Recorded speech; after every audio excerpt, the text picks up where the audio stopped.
Lors de la conférence de presse du jour, l'entraîneur du Stade Toulousain, Hugo Mola, a fait un petit point sur l'infirmerie et je vous en dis plus dans cette vidéo. Juste avant que je te fasse le petit point infirmerie, si t'aimes le rugby, n'hésitez pas à vous abonner et à me donner de la force. En effet, l'entraîneur toulousain devra faire sans ses deux internationaux, Thibaut Flamand d'un côté qui s'est blessé au gros orteil et qui malheureusement va avoir un petit moment d'après l'entraîneur, et d'un autre côté, l'ailier Arthur Retière qui s'est blessé au disque jambier. Leur durée d'indisponibilité n'est pas encore connue pour le moment, mais Hugo Mola devra tirer un trait sur ces deux joueurs pour le déplacement dimanche. Les Toulousains forcément s'attendent à un match périlleux, un match très compliqué. Les Harlequins ont envoyé un message très fort en gagnant à l'Arena contre le Racing 92 31-28. C'est un match de haut tableau. Les Toulousains, comme vous le savez, se sont lourdement imposés 52-7 avec le point de bonus offensif contre l'équipe de Cardiff, l'équipe galloise.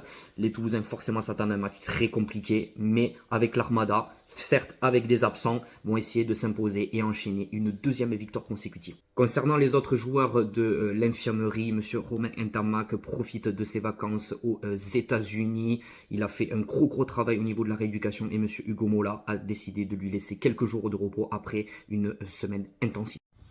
Le talonneur international français Julien Marchand et l'anglais Jack Willis ne seront pas alignés ce week-end, mais sont très proches d'un retour. L'Italien international Arge Cappuezzo a pris du retard sur ses soins, qui souffre toujours de la cuisse et sera toujours indisponible à l'heure actuelle. Et enfin, pour conclure, on va essayer d'apporter un petit peu de positif sur ce point infirmerie. Le troisième ligne, François Cross, qui a subi une commotion cérébrale contre le Stade français en top 14, a obtenu le feu vert pour participer et être dans le groupe contre les Harlequins dimanche. N'hésitez pas à me dire en commentaire ce que vous pensez de cette rencontre, si vous pensez que les Toulousains sont capables d'aller gagner aux Harlequins et essayer d'enchaîner une deuxième victoire. On sait que ça va être un match capital et compliqué à aller chercher pour essayer d'espérer garder cette première place.